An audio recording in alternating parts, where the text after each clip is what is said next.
Hello and welcome. Today we're going to be looking at the discography of Alice Cooper. My name's Tim from Pale Wizard Records. I'm here with Dan from Pale Wizard. Hello. We're going to be looking at the history of Alice Cooper, all 28 of his albums, and there's a special reason for that. This year, Killer, this one right here, is 50 years old, and we at Pale Wizard are going to be doing a special 50 years later tribute album to Alice Cooper's Killer, coming in November 2021. So let's talk about the history of Alice a little bit. Dan, how did you first hear about Alice Cooper, and what makes you a fan? I got into Alice Cooper probably when I was about 10, so about 91, I think. So my dad had bought $1 Billion Babies on vinyl from a car boot sale, and I was just intrigued by this band who had a female name and were wearing makeup. And I rinsed that vinyl, and then my dad eventually started buying me Alice Cooper CDs for Christmas, and then yeah, I've been a die-hard fan ever since. In '97 I got to see him for the first time in London, the Astoria, and yeah, I've probably seen him about 15 times since then. So yeah, I'm a bit of a die-hard nut. Yeah, it's not so much for me. I've seen him a couple of times. I think it's both with you. I think we saw him in Cardiff last, wasn't it? Yeah, I think so. Yeah, which was a good show. But that was going back a few years now. Yeah, that's a while back now. Yeah, I probably heard Alice before you. I think I first remember hearing Poison on the radio when I was a kid. Yeah, I remember Poison, but it was just a song on the radio for me. I think it was on one of the Now compilations. Right. And I remember playing it to death all the time, around the time it came out. But then after that, I didn't really know anything else by him until a little bit later on. When I discovered Friday the 13th Part 6, and his song He's Back, The Man Behind the Mask, which is officially my favourite Alice song. That's probably when I really sort of just had a passion for his music a bit more. So yeah, but we'll get to that and that album Constrictor when we do our ranking of Alice Cooper's albums. So we have here 28 envelopes, each one containing an Alice Cooper album. Me and Dan, independently of each other, re-listened to the whole discography over the last couple of weeks, for better or worse, and he gave each album a ranking. So I think the top album got 28 points, and then the bottom album got 1 point. 1 point. So independently, my wife tallied them up, thank you Tori if you're watching, and put them all in envelopes, so we don't know, and we've not yet seen what the rankings are in total for these Alice albums. So we're going to open them one by one, see what wins, see what loses, and then talk about each of the albums in turn, I think. So let's get started. So do you want to open the first one? Yeah, why not? Next start, that is 28, yeah? Yeah, so number 28, officially the worst Alice Cooper album according to me and Tim. It should have on there my points, your points, and then the total points, so we can kind of see who ranked it worst. Okay. Suspense is killing me. Last place is Along Came a Spider Wow, from 2008. So I had this as my worst album. You had this as your second worst album. That's right. Yeah. So 3 points in total. I hate to say bad things about Alice Cooper because I love Alice Cooper. I just think that the Along Came a Spider album, I don't have a copy of it. It's the only one I don't have a copy of because I really disliked it. I think the reason being is because I didn't think it had any good songs. I think the whole album, to me, it almost sounds like it's a pre-production job. It sounds like they took the pre-production demos and just tidied them up a little bit and then released it. Because I don't think his vocal performance is very good. I'd even go as far to say I think some of his vocals are bad. They sound out of tune. And I can only blame the producer, I'm afraid. So I'm assuming whoever, I can't remember who it was he worked with, it just sounded poor.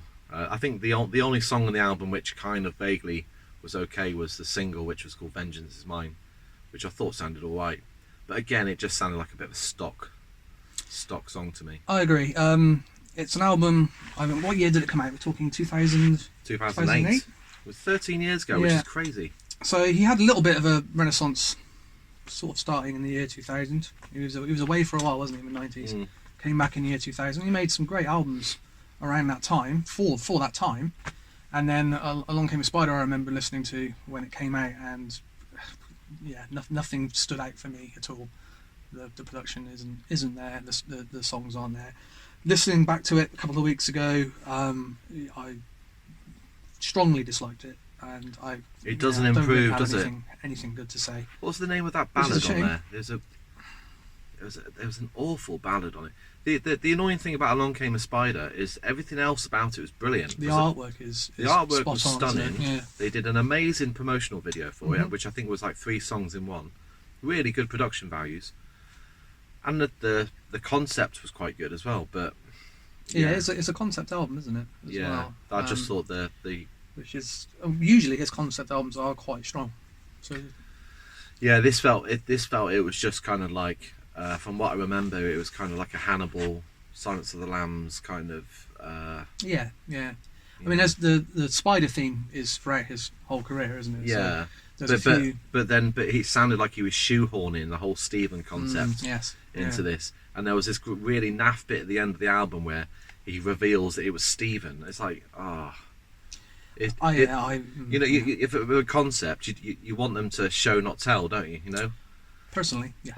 But yeah, for me, it was my worst. It was our collective worst. I'm not surprised. I thought it might have been.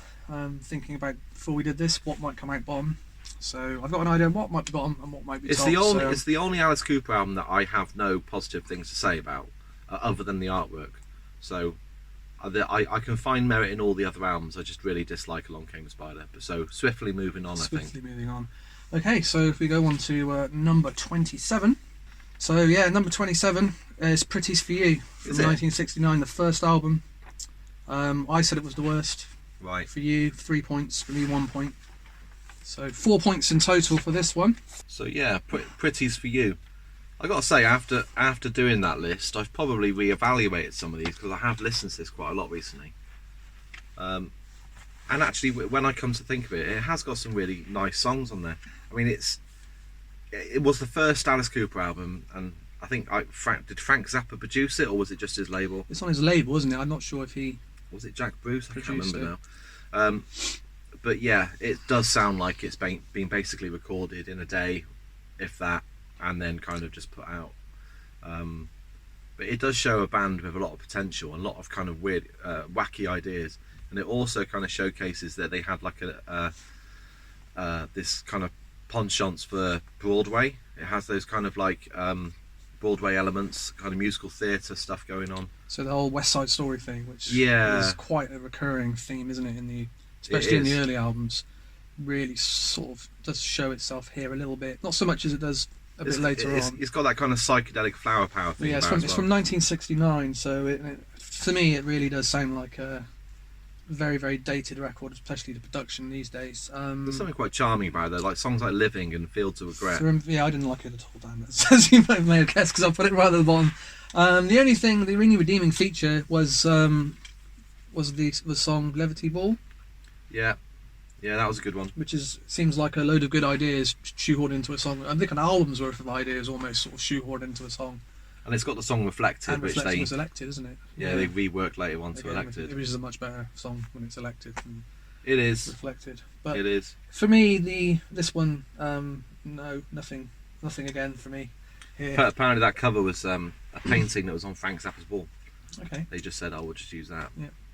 That fact is more interesting to me than that entire album. Well, there you go. Pretties for You. Pretties for You at number 27. Okay then, moving swiftly on.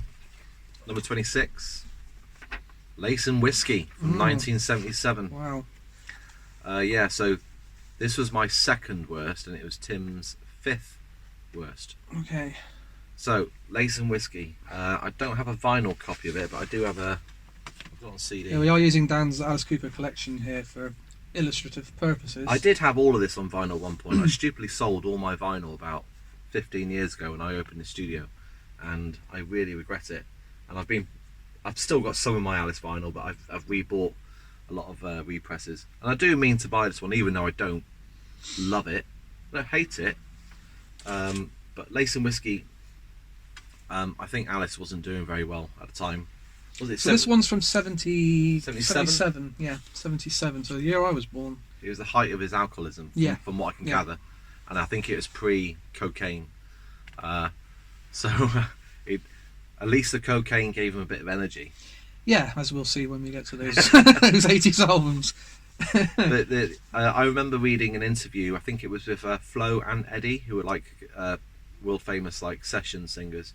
I think they had some hits of their own, but I think they were doing a lot of the backing vocals and carrying a lot of these albums during the time. They were working for Bob Ezrin, and I remember reading an interview where I think they were talking about the sessions for Lace and Whiskey and how they'd turn up and basically Bob Ezrin would get them to sing the whole song because Alice was just so out of it, he couldn't even hold a note at the time. They'd sing the whole song and then get Alice to track to their vocals, and it's to such an extent that on some of the songs on here Alice's voice is so buried in the mix and there's so many other voices going on that it might at some point it's like, is this even an Alice Cooper album? And the concept of the Morris escargot, some kind of alcoholic detective, it's a weak concept. Didn't work for me. Again, there's one track I like on it. There's a track called King of the Silver Screen. Yeah, that's brilliant. Which is a proper sort of cheesy homage to sort of old films. Yeah, it's that's great and it's funny. Yeah, it's not PC. If no, you listen to the lyrics now, you can't imagine that would today, not get away with it today. Yeah. This current climate, but yeah, that's a great song. But again, that's more Bob Ezrin than Alice Cooper. Yeah. Now there's a song at the end of this which I just adore called My God, which is just kind of some kind of really uplifting, almost kind of semi-religious awakening song, and it's real spine tingling stuff. But again, Alice's voice is so down in the mix, it could be anyone singing it, but I do love the song. And it's also got a song called It's Hot Tonight, which is a good rocker, and he's played that live a few times. There's something about the production on this album where everything sounds a bit distant.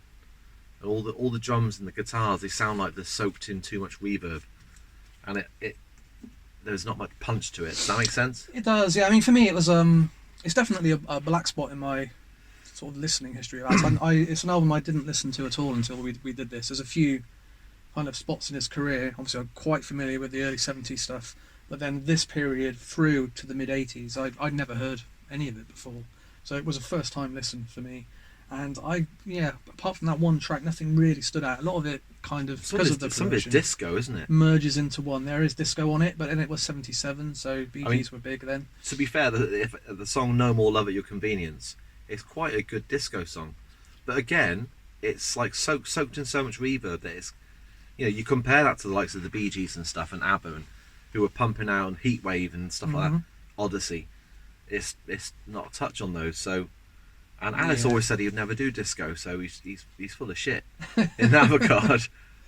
He was probably so drunk that he didn't know what he was doing. He was probably thinking he was doing some sort of prog rock epic. Even though it's my second worst, I like it. Yeah, it sounds like, the way you were talking about it then, it sounded like you sort of talked yourself into liking more tracks than I've heard you talk about before with this record. I just don't like it as much as some other stuff, but it's an important part of the history. And there's a lot of Alice Cooper fans who really like Lace and Whiskey. I wonder if that's because it was just their album when they got into him, Yeah, I think a lot of that does. And he was doing very valid, isn't it? He was doing loads of TV at the time. He was on the Muppets, and I think the song "You and Me" from this was on the Muppets. Yeah. And so he was like the darling of Hollywood at the time. He's hanging out with Groucho Marx, and for a lot of Alice Cooper fans, I get the impression that they see that as a bit of a, I don't know, Alice being a bit of a traitor to the rock cause at the time.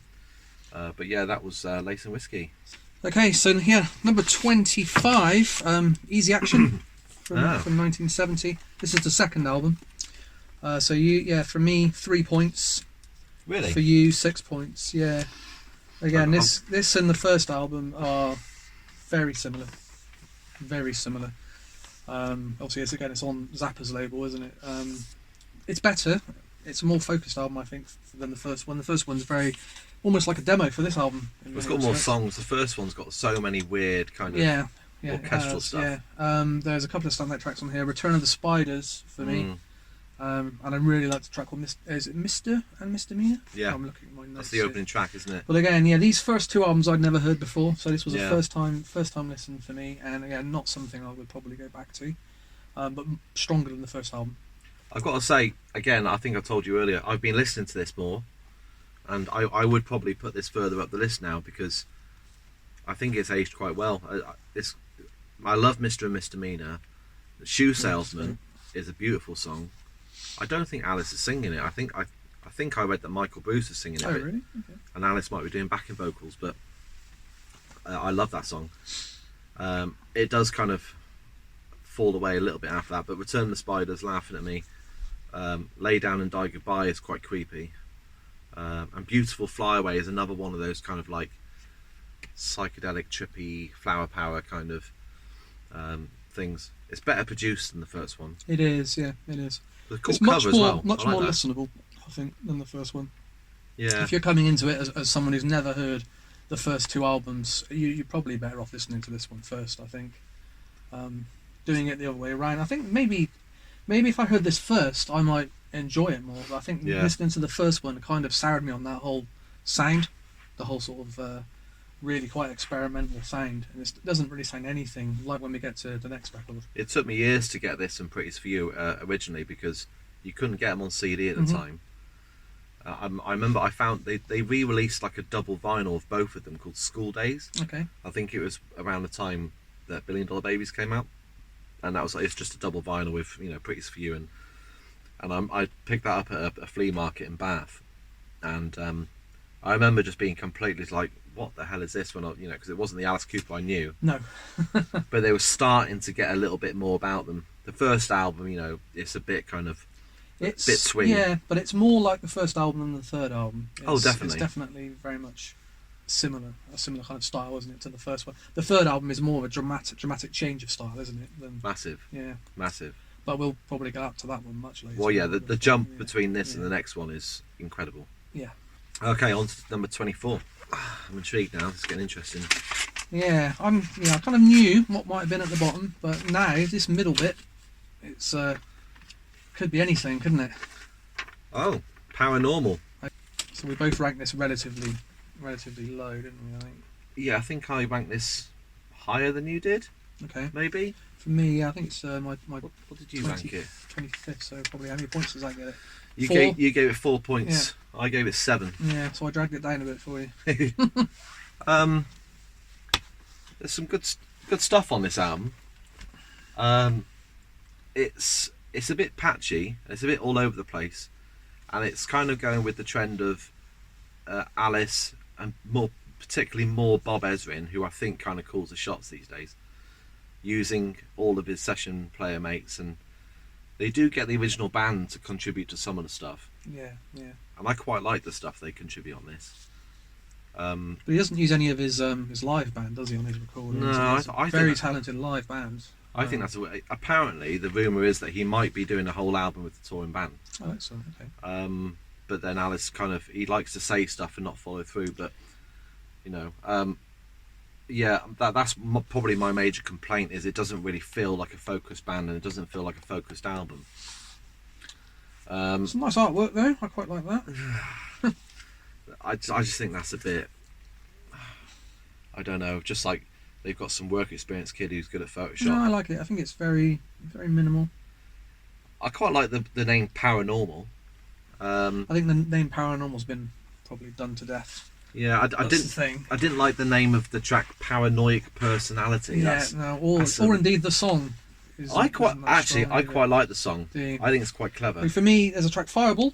Fireball's brilliant. Yeah, which is probably the strongest track on. That's the best song. Yeah. In fact, I'd say that's one of the best songs he's done in about 20 years. The best modern songs, without a doubt. Yeah. It's got a real kind of pumping, almost kind of ZZ Top, almost stoner style riff, hasn't it? Mm-hmm. Psychedelic.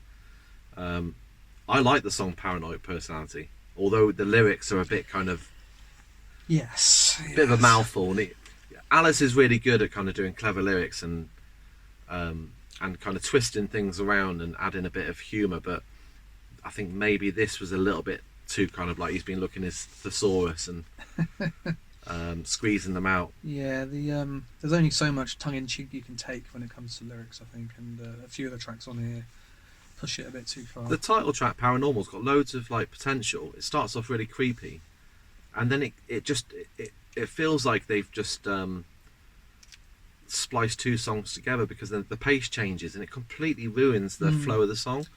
Yeah, for me, it's the concept of it is it's been done more recently by him as well, better. In recent years, there's a couple of albums similar kind of horror themed, which are stronger. And for me, it's stretching that idea a little bit thin. Well, this album is more of that kind of let's celebrate the Detroit garage rock thing, isn't it? But not really succeeding. I find it a bit, I mean, we'll talk about it later, because obviously his new album's a lot more kind of he's been down stuck that on road. that tip for a while, hasn't he, on and off? It's just to varying levels of success. It's got some great tracks on it. I mean, The Sound of A. The production's good. It is. Yeah. I found the production a little bit too slick, if I'm honest. Yeah. It sounds a little bit compressed, and I think Bob Ezrin, he likes to polish things so much sometimes. There's a song, The Sound of A, which apparently was a track that they wrote literally in about '68, which Dennis Dunaway brought to Alice Cooper and said, "Oh, do you remember this?" And Alice was like, "Oh, what's this song?" He goes, "Well, you wrote it." And it sounds. So he didn't remember it. No, right. But it's a good song. It sounds like, it does sound like it could have come on pretty sweet. Aside from Fireball, I like Paranoid Personality. I like Falling in Love, actually. Genuine American Girl stuck out for me. Yeah, well, I think that might have been one of the Alice Cooper band songs. Yeah. And as was You and All Your Friends, which I really liked as well. Again, it sounds like you like this album a bit more than your ranking says. No, but I really like about 4 or 5 songs, but the rest of them are kind of Holy Water.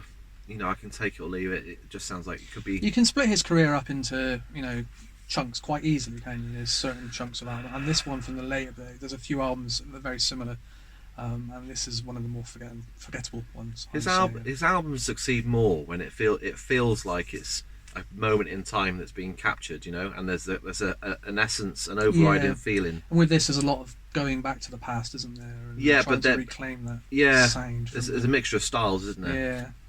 And there's only so much kind of going back into the well that you want to do, But not a bad album.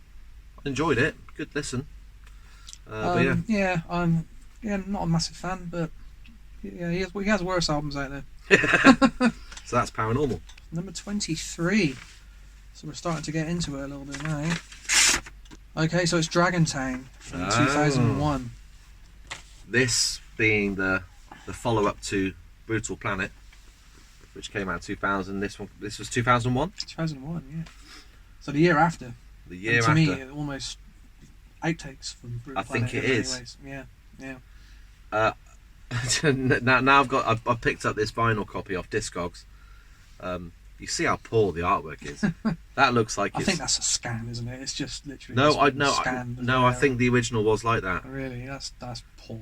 Yeah. Do you remember, like in the early 2000s, when all the metal bands were coming out with this kind of artwork? Yeah. Almost like that could easily be on like Roadrunner Records, couldn't it? From what were they doing? They were designing it on like MGI Photo Suite. Yes. Do you remember that kind of crap? Absolutely. There's horrible fonts and just digitized awfulness. So it just looks of its time. You can pick that up and think, well, this is from That's around quite cool. the year 2000. He was kind of going for like a kind of faux Oriental. I don't know what it was. What Armageddon kind of. And the concept's quite cool. He's talking about Dragontown. It's a place in Brutal Planet. And we went to the show for this, didn't we? I think so. Yeah. Quite a cool show.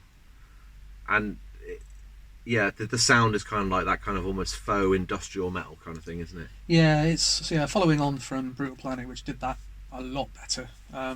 This has got some awful moments. Disgraceland, for me, possibly the worst Alice Cooper song. No, it's nearly. I can think of one that's worse, but that's an awful song. I don't want to hear him do an Elvis impression. Yeah. He's done that a couple of times now. This was the only album when I was going through, because I've heard this album a few times back in the day. We used to quite enjoy it though, didn't we? Big fan of Brutal Planet. Yeah. Back in the day, when we were into your more new metal, industrial metal kind of stuff, and then this was more of a disappointment. I just don't remember it being as bad as some of it being as bad as it was going back to it, and it was the only one.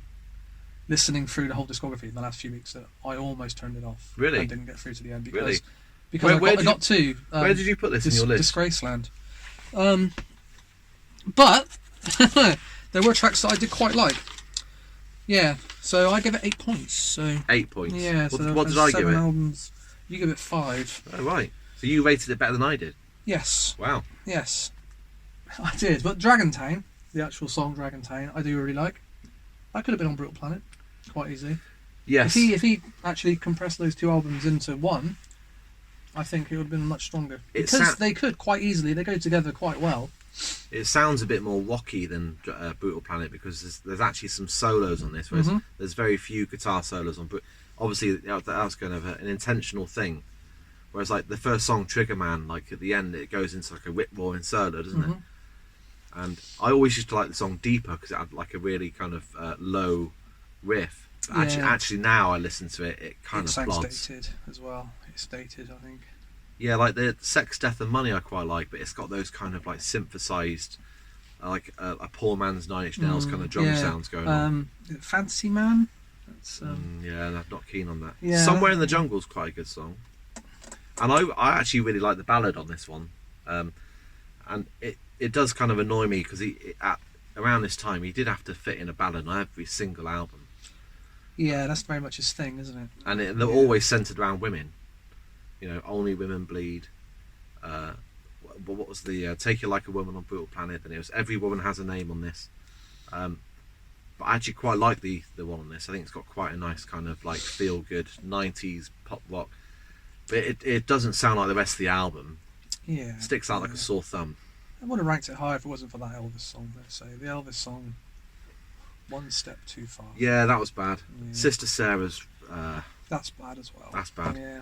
But I Just Want to Be God, it's quite good, and It's Much Too Late is quite a nicely written... It's worth a listen, I think. It's an album that's worth... Got some good lyrics on this. Spin. It's got some tracks that you're definitely going to want to skip. The Sentinel at the end it's so boring. Yeah, it's too long as well. It's going to do with losing a couple of songs. Yeah. To the point where obviously listening to someone's discography where you're going through and every album is 35-40 minutes long, and then you get to this point when CD is king. Yeah. And then you can fit 15, 16, 17 songs on, and it's just some of them are a chore to get through. And this one, I think in particular, was Please End Now. It starts off well. This is definitely an album that I've changed my tune on because, you know, came out, so I think I remember you saying that you preferred it to Brutal Planet. I think I probably did at the time, but I rinsed Brutal Planet so much. But now you listen back, it has dated quite a lot, and the production's really kind of compressed and processed, and the drums just sound really mushy, and it's a product of its time, isn't it? It's probably what he needed then. He was trying to crack into that quite prosperous new metal market, I think, wasn't he? Really? Yeah. Trying to appeal to a younger audience. I don't know how much success he had with it. I don't know. I mean, you know, I remember at the time the gigs were really well attended. Yeah, they were. I mean, considering in '97 when I first saw him, he was playing at the Astoria, and then by the time 2000, he was arenas. Yeah. You know, and now he's doing the Wembley stadiums and stuff, and you know, all that kind of stuff. So yeah, it was probably a good album for him. I'm sure every period he's managed to pull in a decent, sizable, younger, new audience for everything he's done over the years, even with the early 80s stuff. I think there was a time in the 80s where he was struggling to get people in, even during the Constrictor period. Mm-hmm. I've heard like fan accounts saying they've half empty arenas and stuff like that. See, that's true. honestly, which is a dying shame, as we'll come on to anyway. Yes. 22. Detroit Stories. The new one. We both give it the same. 10 points each. I think that's the first one. Blimey. 10 points each for the new one. So this one literally came out, what, 2-3 weeks ago? 2-3 weeks ago, yeah. Detroit Stories. Not impressed with the artwork, if I'm honest. It's a bit... I see what they're... Do you think it's an intentional pun? Yeah. With the buildings, stories? Yeah, I think it is. And to me, I mean, if you didn't have that there, at first glance, that could almost be, like... Batman, isn't it? Batman, yeah. Or even on this way, the light's catching it. It could be like Michael Jackson. But yeah, I mean, it is what it says on the cover, isn't it? It's more Detroit rock. So he's got a picture of Detroit, and it's kind if of. that's Detroit, do we know that's Detroit? I think it is. It is Detroit. Some nice Photoshop there of the Detroit on fire. Yeah. I want to just talk about the artwork. It's really uninspiring. I understand it came out, after lockdown, so they probably didn't have much. Yeah, difficult to promote an album in the last year. I mean, it's done very well, this album. It's been #1 across the world. Yeah. Physical sales, I don't know about downloads and stuff. I think you bought quite a few copies of it. So. Yeah, I did. Made a couple of quid as well. Nice half picture of Alice there on the back. Yeah, I like the back cover. So obviously the concept for this one, kind of similar to what happened on Paranormal. It's going on about Detroit again, going back to their roots. This is more focused, to be fair. It's more a hard rocking kind of Detroit sound, isn't it? I think the production's much better on this one than it was on Paranormal. I think Bob Ezrin's kind of being a little bit less heavy-handed. Unfortunately, again, he hasn't included any of his touring band, which I think is a real shame because he's got some like Chuck Garrick in that band. What's the drummer's name again? I keep forgetting. But a really good band. Obviously, got Nita Strauss on guitar. Yeah, incredible guitar player she is. Ryan Roxy. But they're all really good players. And again, it just feels like Bob Ezrin's just filled it with all his mates, or and they have got the original band on a few of these tracks, which is great. Love hearing the original band. I'd love to see a whole LP. I don't know how everyone goes on about it. I don't know how feasible it would be, but I'd love to see them just. If they're going to do it, I think they would have to do it soon. Yeah, you'd like to think so. Yeah, but this has got. I mean, the Social Debris. Is that the single? It was. Yeah. I like quite a lot. Yeah, it's a good fun. It was decent. Fun tune. Yeah, it's quite well written, that one. Yeah. I really like the. He released a single called "Our Love Will Change the World," which is kind of like a psychedelic-y, poppy. Apparently, it's a cover of some chap from Detroit, I think. Although on the album, he doesn't have a songwriting credit, is that right? Well, he's got, but Alice and Bob Ezrin have put themselves on the songwriting credits as well. I see. Yeah. That's a bit harsh, isn't it? They've probably changed a word here and there. See, well, I just think very shrewd. It's a bit hard. I mean, come on, Alice and Bob, you're loaded. Why don't you just give the man the full credit? I mean, you might have changed a couple of words, but I might be talking out of hand here. I might not be knowing what I'm talking about. So, written by Matthew Smith, Alice Cooper, and Bob Ezrin. Have you heard the original song? That it's. I have. Yeah, I have. Yeah. So then, is it? I didn't hear much difference. Right. Okay. I think the way they've recorded it's great, and I love the way Alice sings it. His voice sounds so young on that. Mm-hmm. It's a brilliant vocal performance, and also Bob Ezrin. He hasn't been too heavy-handed with the auto-tune and all that kind of stuff. So I really like the sound of the song, and it came on BBC Radio 2 when we were driving in the car, and my partner Sarah, I said to her, guess who this is? And she couldn't guess. I said, it's Alice Cooper, and she was like, why does he sound so young? She couldn't understand it. I think the song $1,000 High Heel Shoes is the best thing on here. I think it's great. It's a really good song. I think that's the one that's got the Sister Sledge on it, doing the backing vocals. Then there's a track, Shut Up and Rock, which I really liked. I like the message in that. Yes. I like the. Well, it's a bit of a social commentary, isn't it? That track. It's just but telling rock stars to shut their faces and stop getting involved. Because it's something that Alice has sort of spoken out on quite a bit, I think, recently. I totally agree with him. Yeah. Totally agree with him. I don't want to hear someone look, unless you're Rage Against the Machine and that's the point of your band, then fine. But it's this idea and this arrogance that some musicians have, that they think that because they're in a band, that gives them a position to, I don't know. It feels like they're talking down to me a lot of the time. And it feels like they're not talking from a position of actual knowledge. Anyway, I don't want to go on. But then he kind of the misstep for me is the redo. Well, he contradicts himself. The do-over, the Detroit City remake. Well, just before you go on, he does this "Shut Up and Mock" song, but which is basically saying, I don't want to hear your opinions. But then the track before is like a big kind of hanging by a thread, don't give up, COVID. I think it's an anti-suicide track, isn't it? It is, but he does this spoken word bit at the end, which instantly dates the song. Yeah. The message is great, and it's a lovely kind of the idea behind it is great, but sticking it on an album, it really dates it. Yeah, it's interesting that he's done that Just on put a purpose. phone number on the end. Put the I know that I didn't like that at all. But maybe it's Alice Cooper. He's put those two tracks together. Well, the thing is, it came out as a talking point. It came out as a single, didn't it, last year? Yes, it did. So I think that was great, a one-off single, and yeah, obviously sticks out like a sore thumb on me. Bring awareness to suicide prevention. But I just think shoehorning it onto this album feels like you're just padding out an album. Is that phone number going to be that phone number from 30 years time? Yeah, true. Yeah. And some kid picks this album up feeling low. I was like saying, check us out on myspace.com and yeah, it is very much like that. But yeah, the Detroit Rock City kind of do-over. Yes. What did you think of that? I loved that song, and I didn't like this version at all. He's taken the big hook out of it, hasn't he? And changed the lyrics around, and it's much weaker for it, unfortunately. And it's a very, very similar sound. It's almost the same song right to a T. I don't mind it that much. Why do it again? I mean, it's on an album that's when did it come out? 2005. Yeah. The Eyes of Alice Cooper we're talking about, the original version. So it's still relatively fresh in our memory, I think. Why go back to that? Well, what's the message there? He released an EP, I think it was last year, the year before, called the Breadcrumbs EP, and I think they did that track and a couple of others. And at the time, I was kind of. Ugh. If he was updating maybe all of the lyrics to include some maybe more modern musicians, because that's obviously true. At the time there's Eminem, there's Insane Clown Posse, there's Kid Rock, they're all mentioned in there. They're still mentioned in this version as well.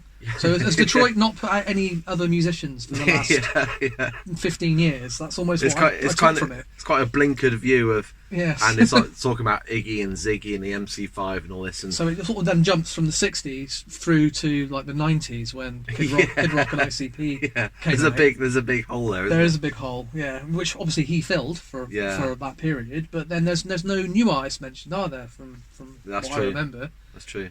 So Detroit needs to come up with some new music, I'm afraid. I did enjoy this album, although some of it's a bit filler. I liked Drunken in Love. I liked Wonderful World. I thought that's kind of could have been a single. It just finishes too quickly. Just let it go on for one more minute, and it would be at the very end of the song. It sounds like it's going to do something really interesting, and then it stops. And he does that quite a lot, Alice. He'll, the musical kind of passages will be going somewhere interesting, and it fades out. I'd like to hear Alice just kind of let a song breathe for a bit, and that's why I think his days of doing that are over. Well, get the original band back in, right? We were talking about obviously Killer. Now you listen to Killer, that band goes off on one, and there's a couple of minutes here and there where you don't hear Alice, and it's great because it's you let the music breathe a little bit. That's my only. I really like the cover of Rock and Roll. It's a really good cover, really good vocal performance. And East Side Story, again, it's a cover, isn't it? I think. Is it Bob Seger? I think so. And the track I Hate You with the original band, where they're all kind of bickering at each other, that's a nice touch. But I mean, for an Alice Cooper album in 2021, I don't know what else we could have really expected. No, yeah, that's a good point. Yeah, it's decent. It's decent. 50 years after Killer. I think we both liked it the same. So. Yeah, I think you can't really complain when he's still getting pretty quality music in 2021. Yeah. It's amazing, really, isn't it? So that's Detroit Stories. Right, let's move on. I think it's me next. Dirty Diamonds from 2005. So we're almost the same on this one as well. Yeah, I didn't have a vinyl copy of this one. No. I think it has been on vinyl. It is on vinyl, yeah, I have seen it on vinyl. For stupid money. Dirty Diamonds. So this is Sunset Babies All Got Rabies, isn't it, on here? I like that song. That's a great tune. That's my favourite song on the album. Without a doubt. So this, he tends to do albums in pairs, doesn't he? Yeah. So this is the concluding part to Eyes of Alice Cooper, and this was kind of its weaker cousin, but kind of. It's.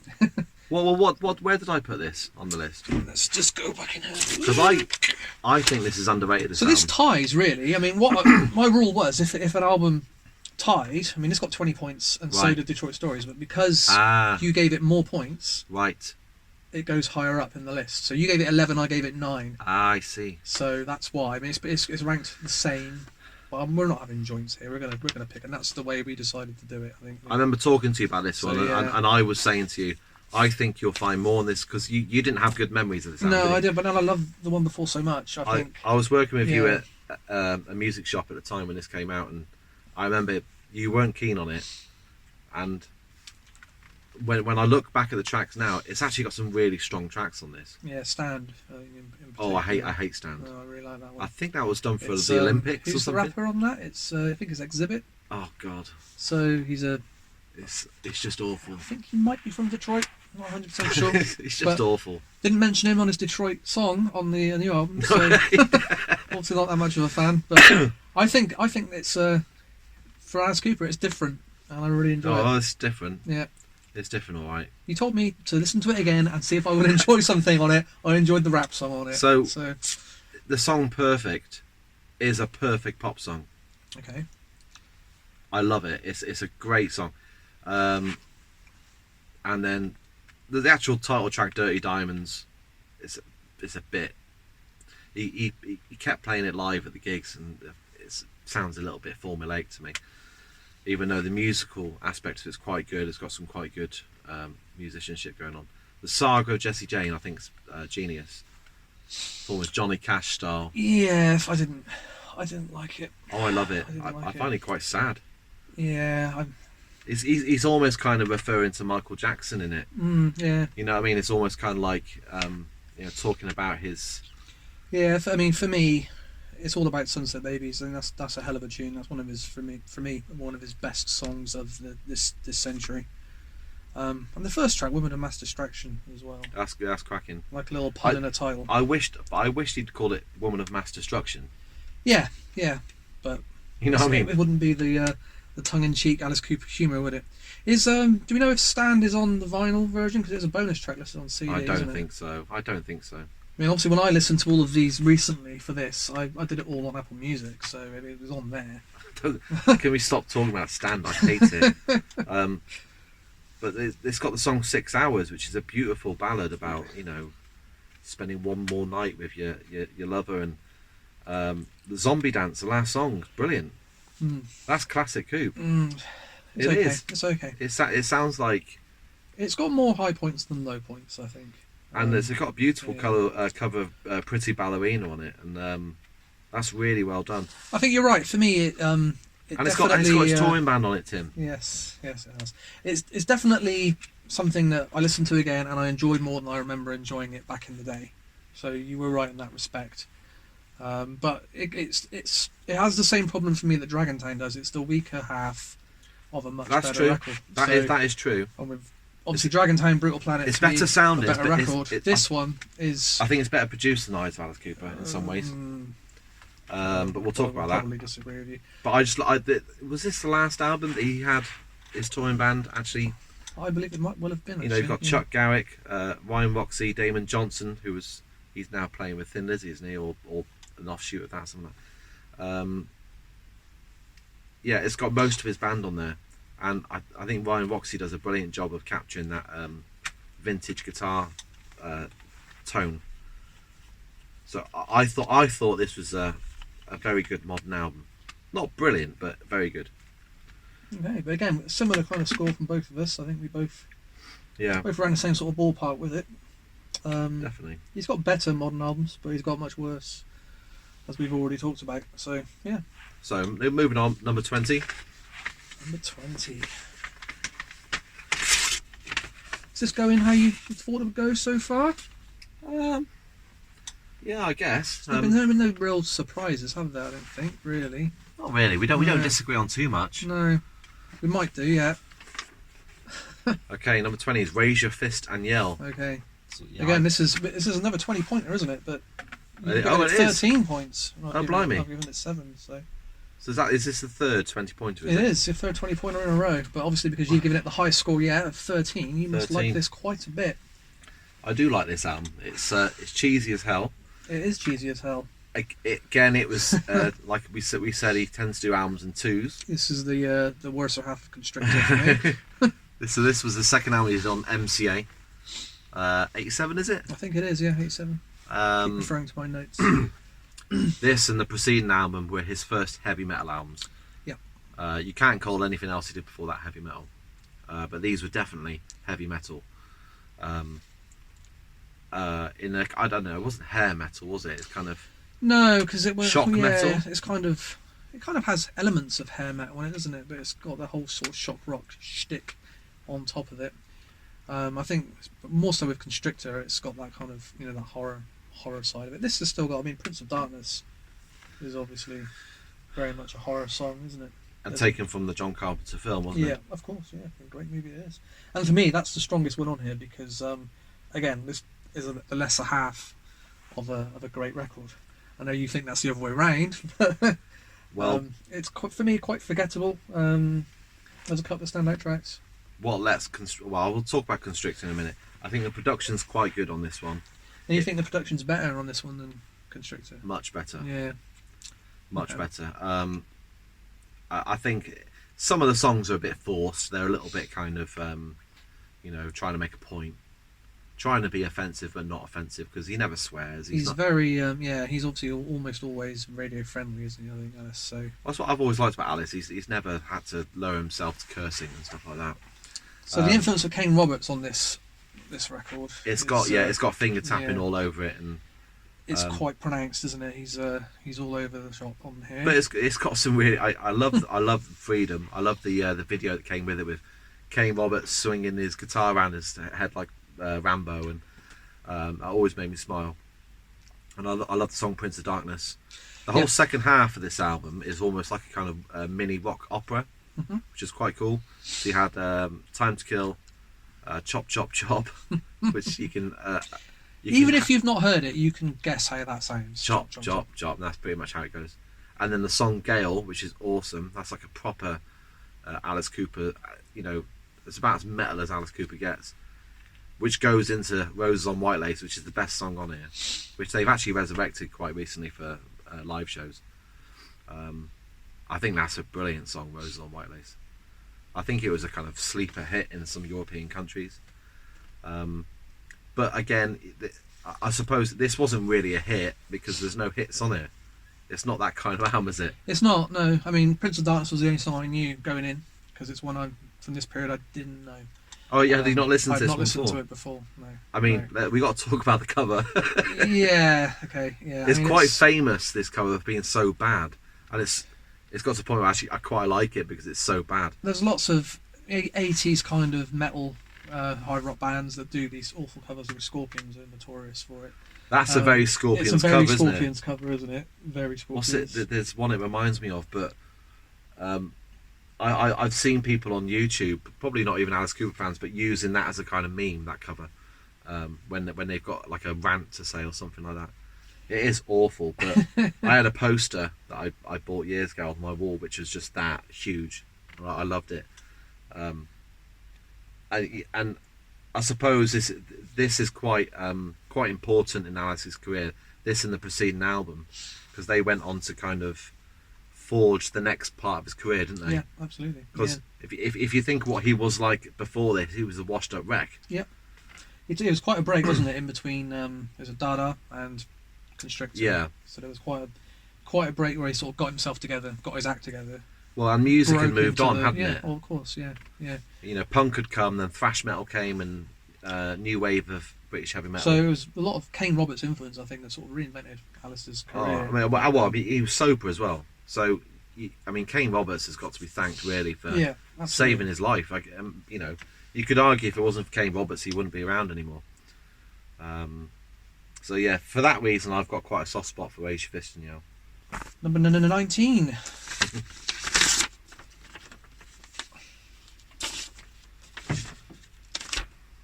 Okay. Trash. How did you score this one? Well, you gave it 4 points, and I gave it 16 points. I see. So for me, this is the breakthrough album for Alice Cooper. A lot of people are going to know Alice Cooper from Trash. Poison is obviously on here. Bed of Nails is on here. Those are the big Alice Cooper songs from the 80s. They're the Alice Cooper songs that I heard before any other Alice Cooper songs, and yeah, for me, I mean, this is the Alice Cooper album of my childhood. I never had it. I knew a friend of mine who had it. I listened to it on his cassette quite a lot. But yeah, and it has, listening to it again recently, probably for the first time in many years, is dated really well, I think. I know you disagree. But I really enjoy it. The albums after and before it. I mean, there's no denying that Poison and Bed of Nails are brilliant. Poison pretty much resurrected his career in a commercial sense. He was suddenly mainstream again, thanks to the efforts of Desmond Child, who produced it, and obviously he did all the hair metal stuff. Yeah, Desmond Child is obviously one of the most influential producers of Mr. that Bon era, Jovi, the Bon Mr. Jovi, Aerosmith, yeah. And Bon Jovi's on this as well. Too much. Yeah. But it is what Alice Cooper needed to push himself through to that next level, I think. What's that song? After the two Kane Roberts records, this was the next level, wasn't it? On a songwriting point of view, from a commercial success point of view. It's a step above them, both of the previous albums, wouldn't you say? You wouldn't, would you? Because you hate it. But I don't hate it. Or you dislike it. I don't think it's aged well because it's got that late 80s sheen about it. That's all popular again now, Dan. Do you not know that? There's some good songs on it. I always liked "I'm Your Gun" at the end. Only My Heart Talking sounds like it should have been an Aerosmith song. Bed of Nails is good. Bed of Nails is great. Bed of Nails could have been a Meatloaf song. Exactly. Like I said, Poison is stunning, but I don't need to listen to it ever again. Spark in the Dark is horrible. House of Fire is dreadful. House of Fire is fun. I hate House of Fire. I like House of Fire. See, I think this is probably due to our differing taste in music. I mean, overall, here, this is why. This is I like good music, and you. I mean, why? This is a good rock album. No, don't get me wrong. There's some good. Why Trust You is quite good, but what's this? Maniac's in Love with You, Cheesy House, it's quite good. The song Trash, I'm pretty sure that's the one where it's basically a duet with John Bon Jovi, and is it Alice says to him, or is it the other way around? He goes, "If my love was like a lollipop, would you lick it?" I'm like, and that's Bon Jovi talking to Alice Cooper. I'm like, ugh. Yeah, I'm not a fan of that song personally. It's one of the weakest ones on there, but I think the rest of it holds up relatively well. Hell Is Living Without You is quite interesting. I just think it's obviously this followed Raise Your Fist and Yell, and so it was a commercial return, and again, it's an important album, very important. It's the album I think that most people sort of our age, if they were asked to name an Alice Cooper album, it's an iconic album cover. Poison is the Alice Cooper song that most people know. It's just a bit too slick. The whole thing's a little bit too sweet and polished, and it's not the Detroit garage rock sound of before or after, is it? It's I guess it felt a little. This and Hey Stupid kind of stand alone with their sound, don't they? So I think Hey Stupid's much better than this, but this felt like a bit of a kick in the teeth that Alice was really going for the money. I mean, fair play, it worked, and I hate that cover. It's just crap. It's an iconic cover. That's an iconic cover. It's the kind of cover that Kylie Minogue would have done. Well, yeah, a lot of albums in the 80s look like that. I know, that's why I hate it. It's just crap. Well, let's agree to disagree on that. Shouldn't we move on then? That's the first. I think that's the first majorly differing one we've had. Though. Again, I don't dislike the album. There's a lot on it I like. You just run it down for 5 minutes. Don't dislike it. That's all. I'm 18. It should all be pretty good from here on in, shouldn't it? Well, I think it's good already, personally. Alright, number 18. Zipper Catches Skin. The first one we've come up from this interesting period. Very, very interesting period. And again, a period of Alice's that I'd never listened to any of this stuff before.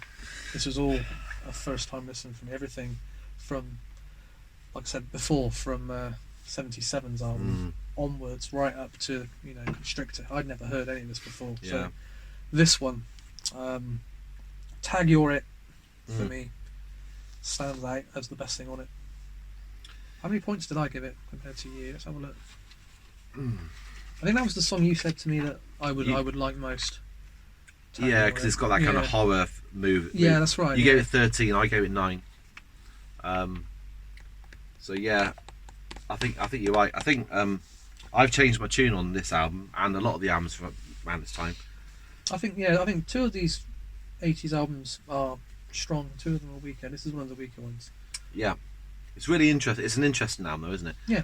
I think because you couldn't get hold of these for a long time. No, this is it's cool to have these nice reissues of these. But I mean, like even back in the day when I was started collecting Alice Cooper before the internet, and you had to get Record Collector magazine, and I'd even put messages on these forums on teletext. Do you remember that? Yeah.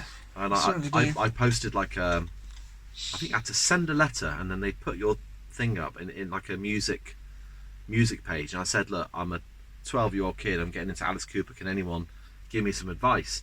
Hoping that, and you put your address on teletext, hoping that someone would send me a list of all the stuff he'd done, because I couldn't find a discography. You couldn't get on Wikipedia back then.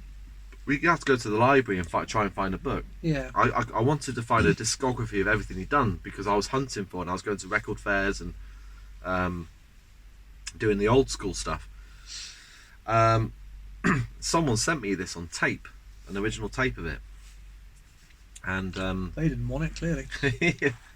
Honestly, you should have seen it.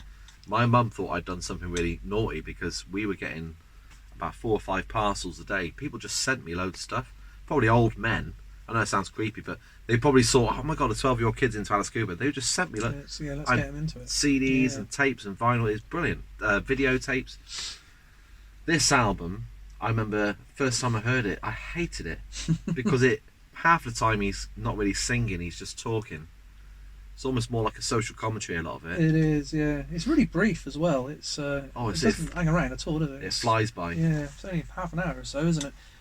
And Alice Cooper claims that these are his lost albums that he doesn't remember recording. I think that's bullshit. I'm sorry, I love you, Alice, but I think that's bullshit. I think you remember them.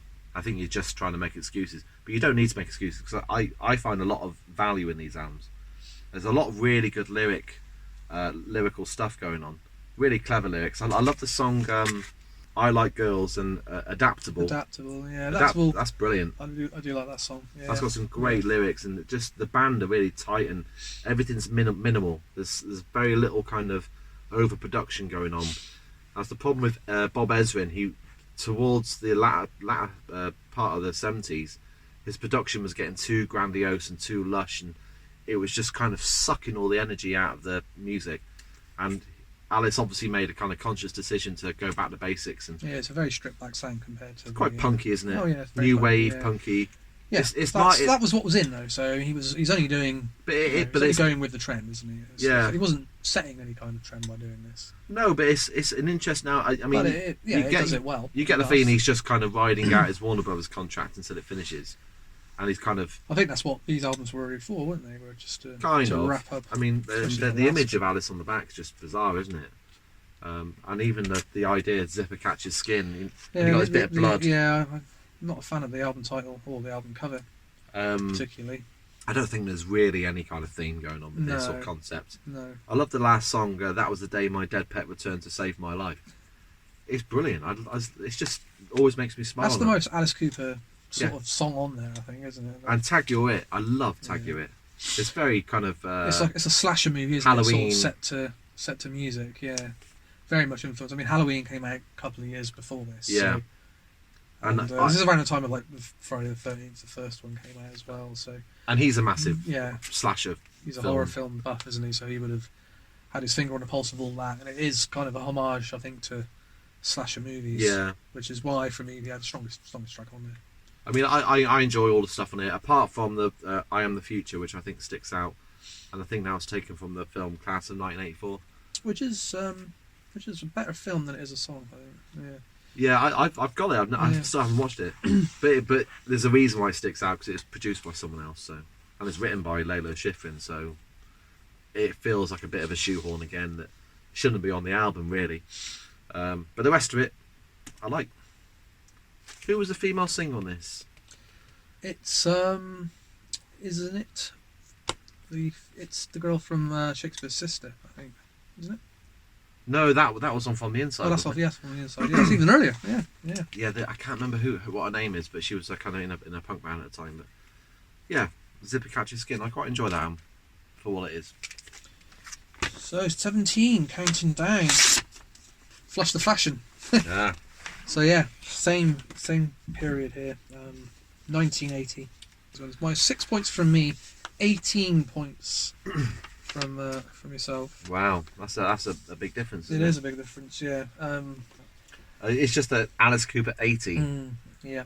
Well, it's a whole new decade then. It's like kind of saying, look, flush the fashion, New decade, new sound. down with all that 70s Yeah. stuff. Here I am in the 80. I'm going to take everyone on. So the well-known track is it Clones? Clones, yeah. Yeah, we're all clones. And Very Pain, new the track wave. After, yeah, very, very new. Almost wave. Gary It Newman-esque. could almost be offered like a Tube by Army Yeah. kind of album from the late 70s. I think it's a genius pop song, Clones. Yeah, it's by far and away the best thing on here. Nothing else. I mean, again, this was a first-time listen. All these albums from the early 80s were. Nothing else for me sticks out as a memorable track. Did you like Pain? Yeah, Clones and Pain. They're literally one after the other. Aren't Yeah, they? yeah. Yeah. So we're talking track 2 and track 3. Roy Thomas Baker produced this one. Yeah. It's a really quick album. It's over before you know it. But you obviously quite like it. I mean, you've given it.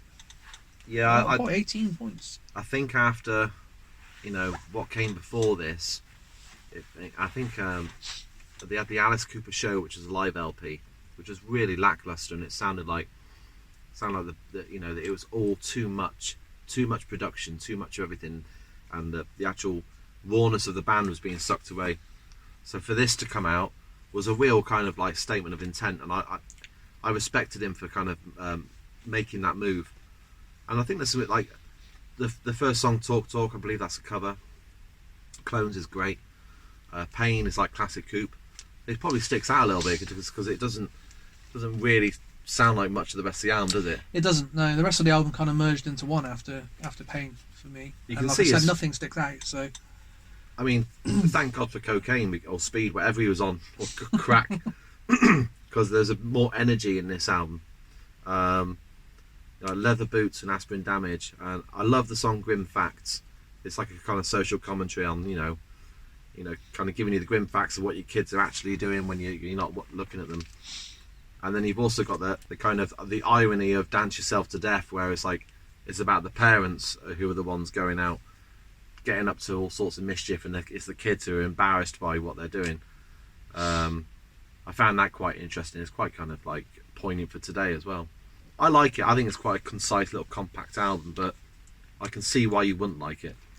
again, I mean, there's these 4 albums, aren't there, from this period, and this is the weakest one for me. Those 2 tracks that we mentioned, if you could take those and put them on another record, Yeah. the rest of it very forgettable. Number 16. Is this going to be another album from that period, do you think? I'm thinking. Oh no, Brutal Planet. And we've both given that the same, have we? 15 each. Brutal I mean, Planet. this is an album that I played to death. I know when it came out. So the year 2000. So I still think of this as a relatively recent record. Yeah, it's funny, It's isn't it? it's sad at 21 years old this year. I remember the day that came out. Some of it is a bit of a row now. It has to be That's said. just you getting old, isn't it? Yeah, I mean, but it does have some. I mean, Wicked Young Man, Blow Me a Kiss, Pick Up the Bones. All these songs, I had on constant rotation for a couple of years. Yeah, me too. After this one came I out, used to drive my band up the wall. this is like Alice Cooper doing the kind of music we were into back then, wasn't it? To an extent. So That I think that was the kind of thing that made me excited about it. It was like he's doing the music I'm into. if we hadn't known of Alice Cooper, we would have gotten into him because Probably. of this record. I'm Yeah, sure. probably. I'm sure. But I think the reason it's come down a bit is because it's kind of that music we were listening to back then, and none of that is really held up as well as it. I don't think. No, you get older and wiser, don't you? And The whole new metal thing. Some of it has held it's up. not. Some of It's it not hasn't. really. It's not It's new not metal. really new. It's more industrial, isn't it? That period of music.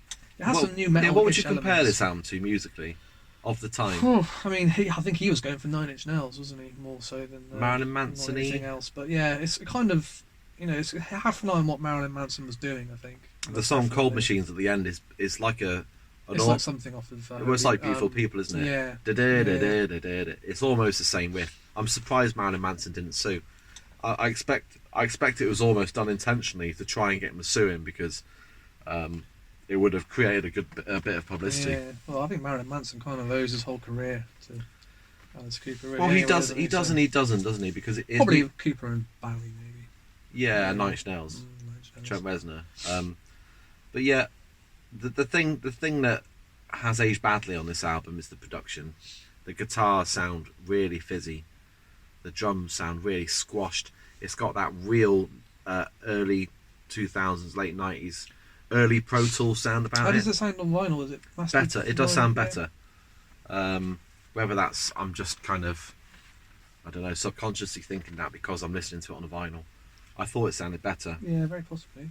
You know when the internet first came around and you were listening to like MP3s that had been streamed on websites, they all had that squelchy sound. Mm-hmm. This album has that kind of sound to me, especially the CD version.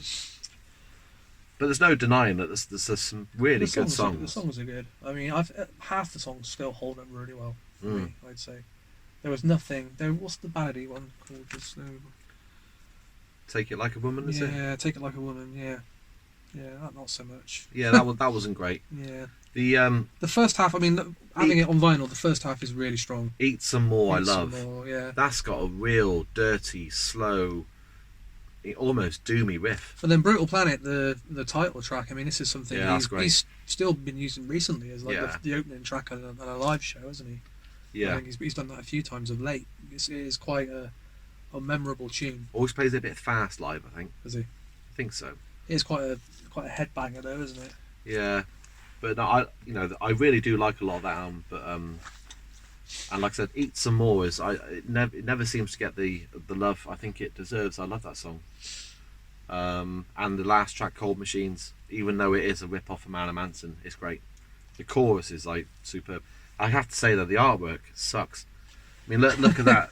Again, it's that kind of. Yeah, it's like it's better than Dragontown's artwork. Not much. No, not much. Look at that. Everything seems out of focus and. I think it's like that. I mean, what is this? Sheet you've got over it. What's this shit going on here? Yeah, there's nothing to it. Well, it screams that kind of era metal album. It looks like a screensaver on Windows 98. You know what I mean? Yeah, maybe it was. Maybe that's what inspired him. The back cover, I mean, that would have been a better album cover. That's better. Yeah. Even that's out of focus. Oh, yeah. I think there was some better stuff inside. Just bear with me. No, that's not very definitely good. not. But yeah, just what happened to artwork? That's a cool picture of Alice. But what happened to artwork in the late 90s, early 2000s? The thing is, a lot of these things didn't come out on vinyl around then, and they were all just CD releases. So now they're blown up to this size, they do look a little bit silly. I thought it looked naff on CD, if I'm honest. I can't remember my opinion on it back then. I mean, maybe we weren't so bothered about album not. artwork, but maybe not. We were buying so many albums back then. I think we probably didn't really have time to stop and think about what it looked like. We were just listening to them. Yeah. But yeah, I think it's a solid record. I think we both liked it pretty much the same. I think so. It came out at a special time, didn't it? It did, yeah. I was 19 when that came out, and I was older. Yeah, you were. Okay, so 15. This might be controversial in some people's eyes. School's Out from 1972. So you gave this one 19 points, and I gave it 11. Wow. So yeah, a little bit of a change there. Yeah, it's an interesting album. It's not an interesting album. It's got School's Out on it, which is obviously his most iconic song, and it's really got sod all else of note. Some of it's very sort of West Side Story, and I quite like that, but the rest of it is very forgettable. It's the most forgettable album from this early Alice Cooper band period, without a doubt. What, more forgettable than Pretties for You and Easy Action? No. If you're being from the modern stuff, okay, right. After the first two, after the Zap. Yeah, from that period. I'd agree. It's got nothing other than School's Out and what's the West Side Story one? Oh yeah, Gutter Cat versus the Jets. Yeah, I really like that. Yeah, that's great. Big fan of West Side Story though, so that's probably why. yeah, for me, those 2 tracks alone, the rest of it, no. Um, I think it's got more than that. I think Public Animal Number 9 is a brilliant song. I think My Stars is a great song. Um, there's a lot of there's a lot of filler in this album, It's more filler than killer, as like they say. the grand finale, that stuff, and the street fight. There's nothing to it. But You obviously, can see where he's going with it. It's, it's the I just- musical theatre side of his personalities that really come out on this record, isn't it? I love those bits.